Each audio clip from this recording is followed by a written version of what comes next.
Okay, good afternoon. Before I introduce anyone, I have to bring up this meme that I saw. It says, if you had to choose between buying FIFA 2017 or taking your girlfriend out to dinner on her birthday, which club will you start your career Yeah, with? pretty much answers the question, man. Yeah. Good afternoon and welcome to the eighth episode of Barbados Manchester United supporters on air. I'm joined by Nicholas. How have you Yeah, been doing, man. Nicholas? Yeah, hey, good, man. How things with you? I am very, very good. It's been a while since we had some discussion. Yeah, too long. Yeah, too long. So yeah, let's jump straight into it now. The month of September has ended. Today we're going to do a review on what you and I thought happened in the month of September. In my opinion, we started out pretty good. We had three wins in a row. We had a win. In fact, we had about four wins in a row. Yeah, yeah, won the, yeah, yeah. we won the Community Shield against Leicester. We started off with Mhm. wins against Bournemouth, Southampton, and then Hull. And I was Yeah, thinking, yeah, those are pretty good wins. But then, yeah, like we came to play City, Feyenoord, and Watford, and I was a bit confused at the Jose Mourinho selection. You know, it's a bit of inconsistency on Mourinho's part and on Man United's part. What do you think, Nick? hmm. Well, I think the beginning, the 4 wins in a row was fantastic. That was a good foundation for us to lay our season. Then we went to the international break, and all the players went to train for the different countries. And then as soon as we come back from this international break, playing City, we losing to City, then losing again to Watford, then losing again in the Europa League. Now, I want to first say that losses are definitely a part of football, but it's obvious that when you're at a club like Manchester United, you expect that your players go out to win every single game. Now, Correct. Yeah. I don't want to jump ahead of the gun, but after 3 consecutive losses, then to have 3 consecutive wins, I think that rectifies the situation a little bit. A little bit. Um, Yeah. yeah, to answer your question about the personnel, I think one glaring, one serious situation for all of us as fans and as football fans in general was the inclusion of Wayne Rooney in the side, and then we saw our last league game in September against Leicester City, the 4-1 demolition of the champions. We beat the champions twice between August and September. I think that's a great achievement. If the champions were even doing anything remotely close to fantastic in the league, but we beat the champions twice within these opening 2 months of the season. But it was when we first left out Wayne Rooney that we really got the result and the performance that we wanted. Not just result, the performance that we wanted against Leicester City, the champions. Now Well, I think Nick, can I ask you a question? How come we beating the champions Leicester City and we can't even beat the likes of Watford and we struggling to beat FC man, Stora? well, I ain't know Watford on that day. I think I don't know. I think we were just unlucky. Sadly, I didn't really get to watch the Watford game to its entirety as I would have wanted. But I think that it really came down to a lot of indecision by our players. It was kind of unlucky as well because we had gotten back into the game at 1-1, and then conceding two more goals and one, especially very late. So you never know if we would have been able to rescue a point in that game, but it was kind of unlucky. But I think one thing that has faltered Man United in those 3 losses is it was to me, it was very obvious that it was easy to defend against us because we didn't really have. No, we've implemented. Well, Mourinho has gone with the two youngsters on the flanks, Rashford and Lingard, and if not Rashford and Lingard, probably Rashford and Martial. And these guys will give you more pace on the flanks when we are in possession and out of possession or just to make runs. I think Wayne Rooney's inclusion behind the striker, it kind of slowed the pace down a little bit. Not because Wayne Rooney is slow or not because Wayne Rooney is getting too old, even though those things are true. But I think that because his form wasn't the best and his confidence wasn't the best, so these things count against the team sometimes. And Mourinho has been lauded as a pretty good manager throughout his career. So I know that he was managing Rooney's appearances and managing Rooney's confidence as well. Like, he doesn't want to just drop him just like that. I think he should have been dropped for the Northampton game and then maybe come back into the side. But he started against Northampton, and luckily we got a win. If we really didn't come away with a win against Northampton, I'm not really sure what to say about Wayne Rooney in that game because. But let me interrupt you there, because a lot of people are telling me, you can't drop your captain. If you look at other teams don't drop their captain, and dropping Wayne Rooney, who was supposed to be our captain and our leader. A lot of people are on one side of dropping him and the other side of dropping him. Me personally, I think Wayne Rooney has been past it. Why he was made captain of Man United, that's another discussion for another time. But I think, you know what, I think we can get the best out of Man United midfield and forwards without including the squad. That's my opinion. What do you think? Well, right, as I said, I think right now is a point in time where he has to really manage his career. He cannot expect. Now, I read something. It said that from the age of 17, Wayne Rooney has played 40 plus games a season. Now, as a senior pro, as a top pro, you're playing 40 games a season for 14 years. You can't expect to maintain that all the way through your 20s, your late 20s, and now, he's getting to the footballer peak age. Not peak in terms of performance, peak in terms of age. That's the time when most footballers cut out. 30 plus. He can't expect to maintain that level of performance. And giving someone like him the armband 2 years ago means that he's a player who you expect to be in your team. But sometimes you have to come to the realization that Rooney's probably burnt out. But burnt out is a term we use in football a lot. And Rooney's probably burnt out as a footballer now. So I don't think that he can I don't even think he can play 30 games a season now. I think Rooney I don't think so, But to stray away a bit from the Wayne Rooney topic, there's another quote by Jose Mourinho where he says, and I think I share the same mentality as him as well. He says, 1 week, 3 defeats. 1 week, 3 victories. I am not depressed by the defeats, but I'm not over the moon with 3 wins. And this is something I've been stressing to my United fans over the years. Like, yes, we'll get excited by the 1 win, the 2 wins, the 3 wins, but it's all about consistency. Yeah. It doesn't make sense, us beating Team A, Team B, Team C, and then we show up against Team D, E, and F with losses or draws, and we just play poor and pathetic and look embarrassed.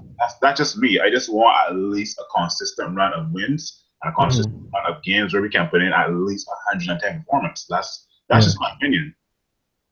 Right, and as fans, we expect the team to be performing well. And even though in those losses, we know the team didn't perform well, in the wins, you weren't really convinced. Because at Northampton, you go to Northampton. I probably even never heard about Northampton. I know a lot of European fans and Caribbean fans have not heard about Northampton Town, and that's no problem because it's just one of those clubs. But you would expect Manchester United to go down there, dominate the game, and put away their chances, and we really didn't.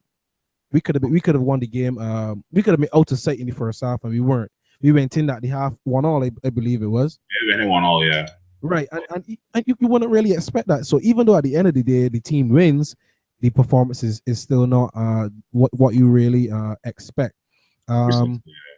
Against Leicester, Leicester was the only game in September that United really looked. I really like to say United of old. We were swashbuckling and we were making runs. We were clinical in the box.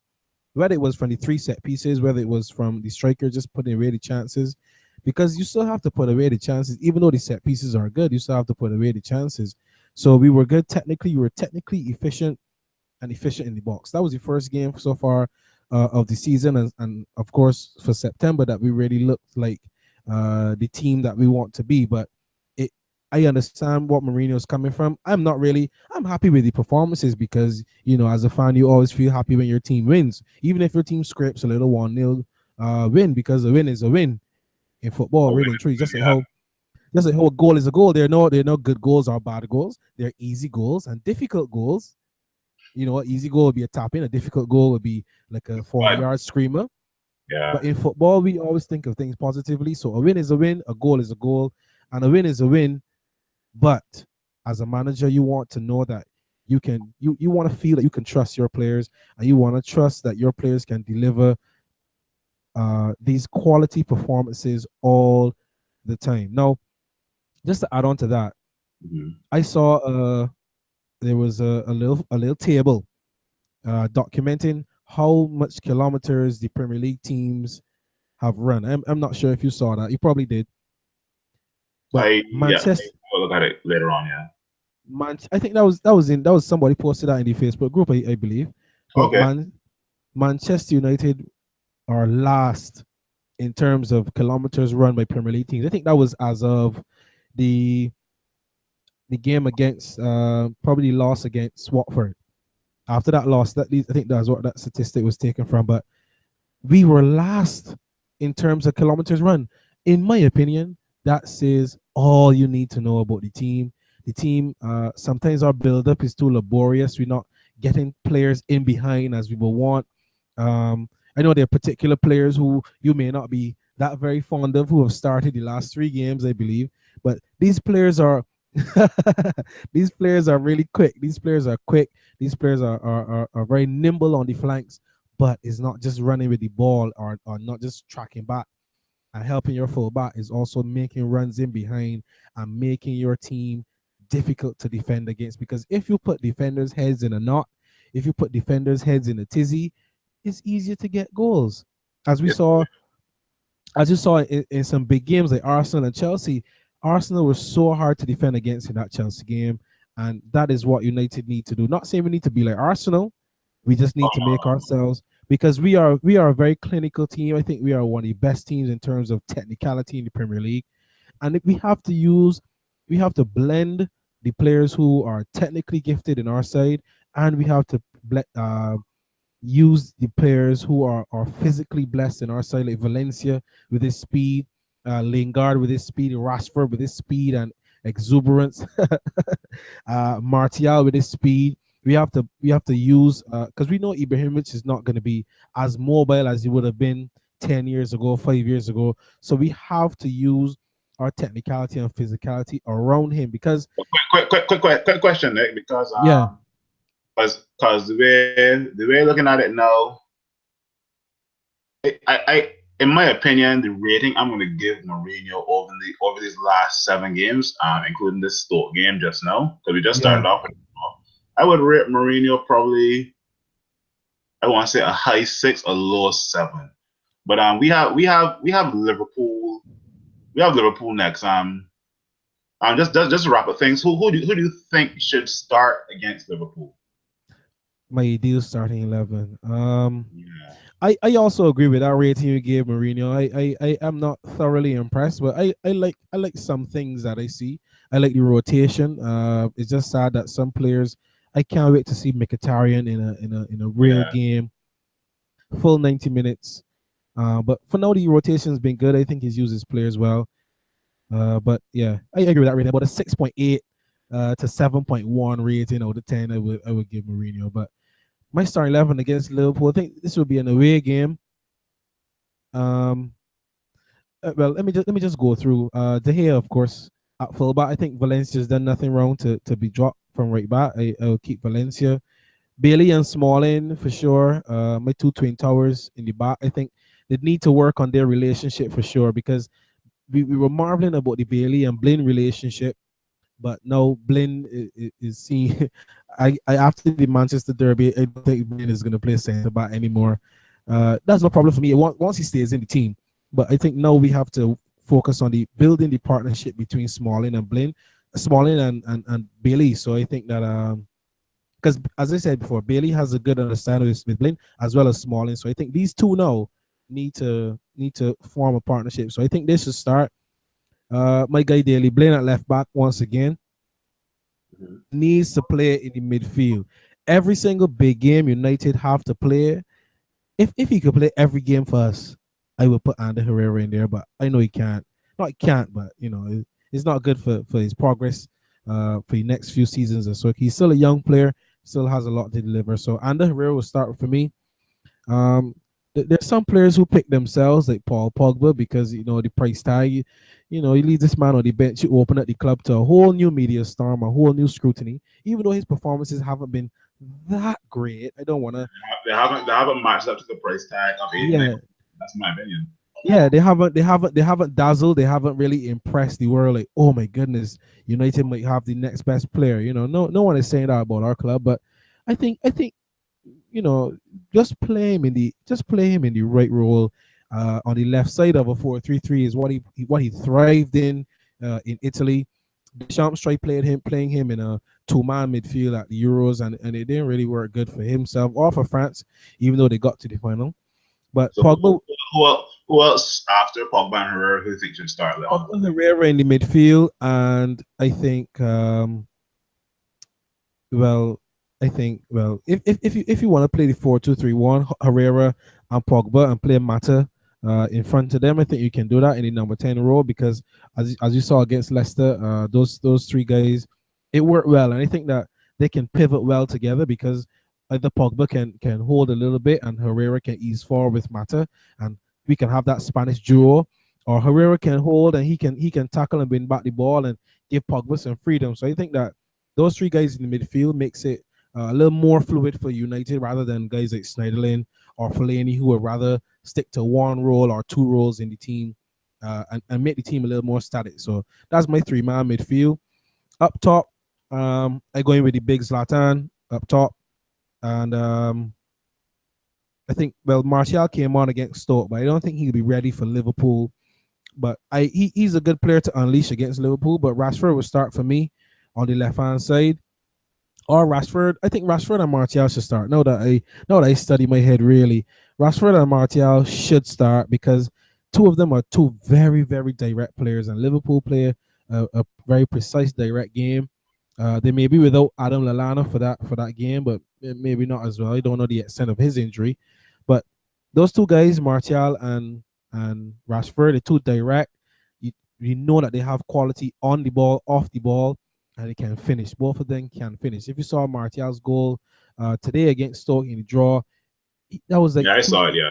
2 minutes after he came on, and it was a sharp finish, incisive, back of the net. That's what you want from players who just came into a game, and that's where managers make their money, substitutions. So he really made Mourinho look good with that move as well. So Martial and Rashford starting for me. So De Gea, back four, Valencia, Bailey, Smalling, Blaine.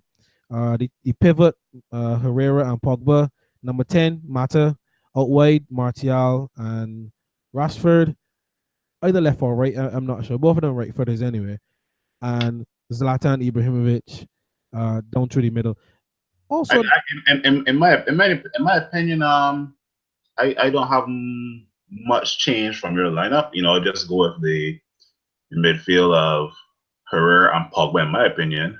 This is actually a game I want to see Mkhitaryan play some sort of influence. Yeah, I want to see. I would love if he. I would love if the score is going our way, or if it's like probably still a 0-0 draw and Mata's playing the number 10 role. I take off probably either Mata or Rashford and put on Mkhitaryan in that role. But you know what? Thanks a lot, Nicholas, for taking some time out. Yeah, man, no problem at all. Looking forward definitely to the Liverpool game. Yeah, hopefully we beat them, man. Cheese on. I hope so. I really hope so, because I can't really stand. I can't stand Liverpool fans. I can't at all. So we gotta get some points, and we gotta get our season really kicking and moving, man. And what better to do it with a Liverpool win, Yeah. So right now, this has been Barbados Manchester Supporters on Air. Thanks a lot, Nick. Yeah, man. Peace out. Yeah.